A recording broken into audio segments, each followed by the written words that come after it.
Question: when I pray to God, who do I actually connect with? The Confederation Council, specific star races, and when my prayers are answered, as they often are, who is responding to me? Well, that is a good question. I will try to answer to the best of my ability.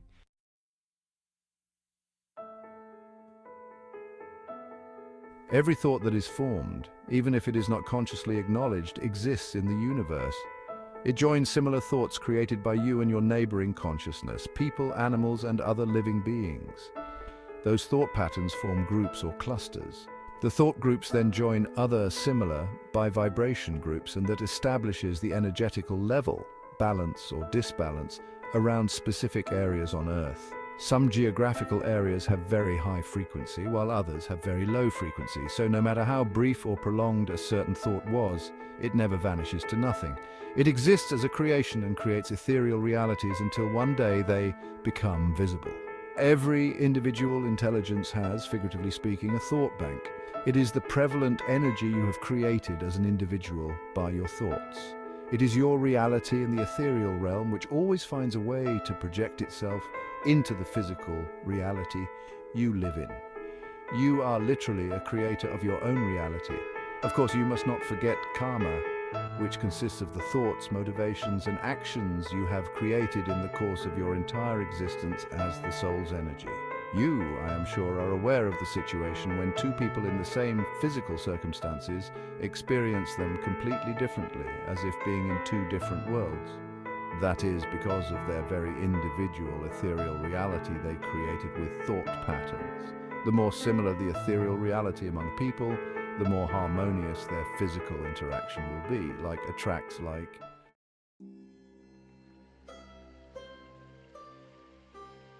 Prayers are focused thoughts, they are powered by intention, they are usually very emotionally charged. People most often pray out of despair and deep suffering, which initiates their emotional body and releases accumulated energy. Prayers are usually repetitive, so they confirm the energy flow to the specific, very focused direction. This is the most powerful way to communicate your energy to the cosmos. Any thoughts can be raised to the quality of a prayer, but they must have the same very intense feelings and clear intentions to become as effective. The power of prayers, or perhaps better to rephrase it, the power of a conscious, clear, emotional transmission of one's energy to the open source with a particular purpose, was discovered long ago. In fact, it was not invented by Christian priests or Buddhistic meditating monks. It has been communicated to humans from the beginning of creation. Thoughts are pockets of information that have been floating freely in the field of intelligence. Silent prayer is just as effective as verbalized or vocalized one. The thoughts are telepathic vibrations, and external expression of them makes no difference. Let me clarify this. Sound does have an energetical value. Vowels are particularly potent in the initiation of communication with the higher realms. In many cultures and belief systems, repetitive particular vowel sounds would be used in prayer. They serve like a tuning fork, helping to tune in to the particular frequency, clearing the channel of communication of static. Another positive effect of a vocalized prayer is to make the human brain frequency coherent and of the specific range of transmission, such as delta and theta brain waves. When collective prayer takes place, all the individual brain waves synchronize into one powerful stream of conscious energy. What you say out loud and what you think within is just as visible or detectable by the intelligence field. So when people say one thing and think another, they send contradictory signals to the universe and therefore get literally caught within their own incoherence.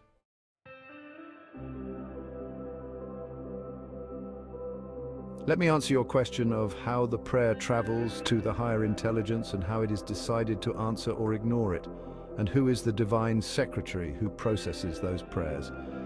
There are many energetically charged entities and layers around the earth. Every person or soul has their own globe of energy around them.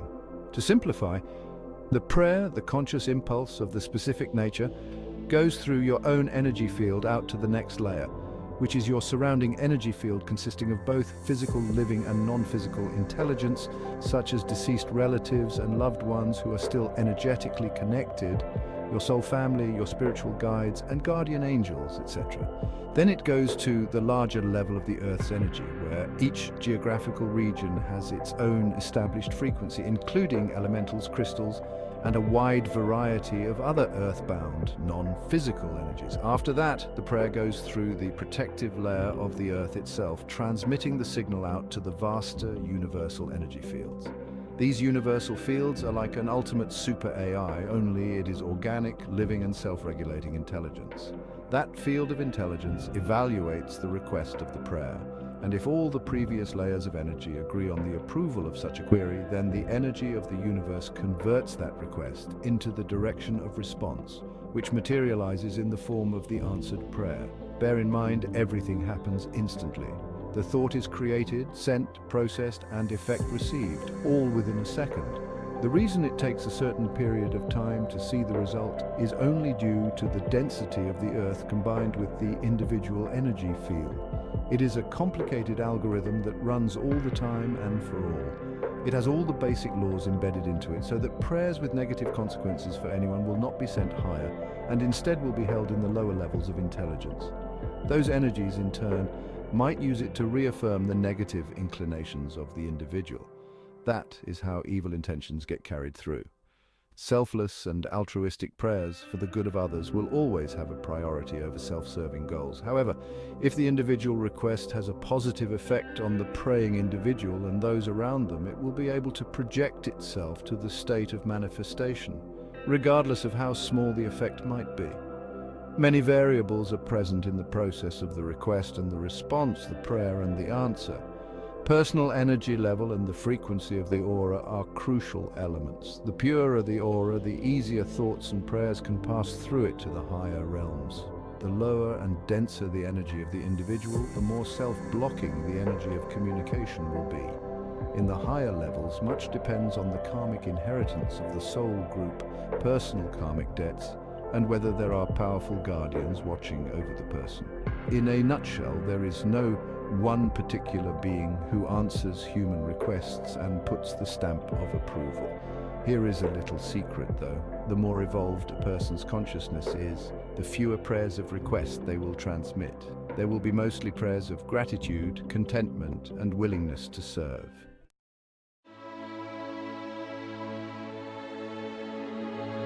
Is there any pure religion that serves spiritual evolution and God itself? God doesn't need servants. It is not that kind of God. Everything within the creation is for evolution. The evolution of the spirit, or better yet, consciousness, is what all gods and higher intelligence have ever cared about. There is no religion needed for humanity to evolve. However, the consciousness of the group is always more potent than individual isolated consciousness. Any large organization united by the same goals, values, and belief systems is always stronger than smaller groups.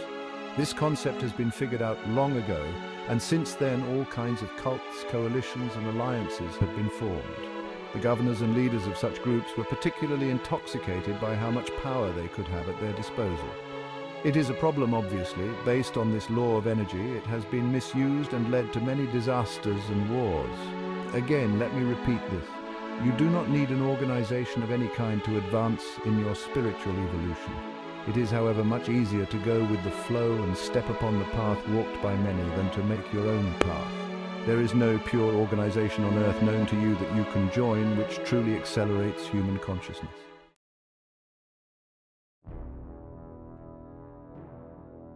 What about the Bible? Is it real? Old Testament versus New Testament, which one is true? I know the Bible is a very special book for you at your timeline, but I must break it to you. Most of it is not true, at least factually speaking.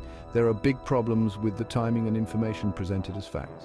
There is historical and metaphorical value in that book, and it transmits a few important messages that are inspiring and true. But the majority of the Bible, especially the New Testament, was created for the purpose of mind control. It was created many centuries after Jesus, and the scriptures were edited by the order of powerful and influential figures of their time to reaffirm their domination over common people. It was not as effective and long-lasting to do this in their own names, but in the name of God. It made political and economic influence easier to implement and preserve over long periods of time. Hierophants and priests contributed a great deal to creating this conspiracy, which paid generous dividends to all who supported such a cult. Sadly, it's the common people who were fooled and taken advantage of. It continues to cripple human consciousness into submission, and propagates generational mind abuse. With time, it will be seen for what it is. The institutions of religion will fall and the liberated human spirit will triumph. For now, sadly, so many postulates and teachings that supposedly came from God were created by humans with dark intentions and do not serve what's best for humanity. While many beautiful books were given to humanity to enlighten and educate the masses, they were destroyed. The Bible, however, not only survived the dark times of humanity, but is being promoted and publicized. Have you ever thought why? Clearly, there was a reason to keep it going and take more and more spiritual space within Christianity and influence other religious institutions. There is a word of wisdom from the cosmos here on Earth, and it keeps on being transmitted through many intelligent and enlightened individuals. The Bible is not the only one and not the best source of divine teaching. Nevertheless, people are being prosecuted for not following biblical laws, which, in all due respect, are just ridiculously unfit for modern human evolution. Your original divinity is all within you. Follow your inner light and the wisdom of your heart. Follow those who treat you with love and respect. Be inspired and be joyful. The higher law is within you. Don't get manipulated and sucked into the rigid doctrines which serve only those who reinforce them. There is no higher law than free will. Everything else is enslavement.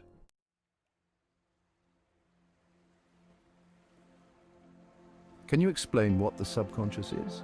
It is a hidden potential in humans. It is an area of the human psyche, consciousness, soul memory, and global intelligence that is regulated by higher states of consciousness. It is beyond the levels of a sliver of conscious understanding. It is a higher intelligence at work in conjunction with a person's capacity to receive and absorb such intelligence. It includes an enormous amount of information and is accessed in situations where the conscious mind and instincts fail to perform specific functions and where limited reasoning doesn't work. It is rather the receiver as opposed to the superconscious, which is the informational bank. In the modern usage, the word subconscious is limited to those sensations, feelings, and knowledge, the origin of which remains unknown to the person. This could include certain phobias, inclinations, or even skills that a person didn't develop during one particular incarnation. The soul's energy contains most of the knowledge that is perceivable subconsciously.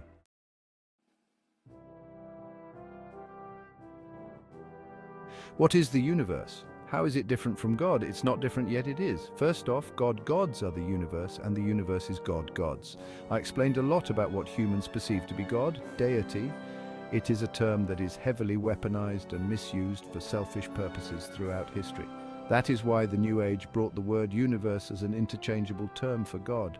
From my perspective, when I don't have a particular negative connotation for the word God, the universe and God are the same thing to me. To you, however, universe might be a more comfortable word as it has no heavy, threatening, authoritative connotation assigned to it. Perhaps for many, God is more personalized vision and even somewhat a father-parent figure, while the universe appears to be a faceless and impersonal space that is not involved with you as a human. That is not true, as the self-regulating intelligence of the cosmos, represented by the divine cosmic race's DNA strains in you, serves as your connection to gods and the universe. If the gods are your star family, then the universe is your home.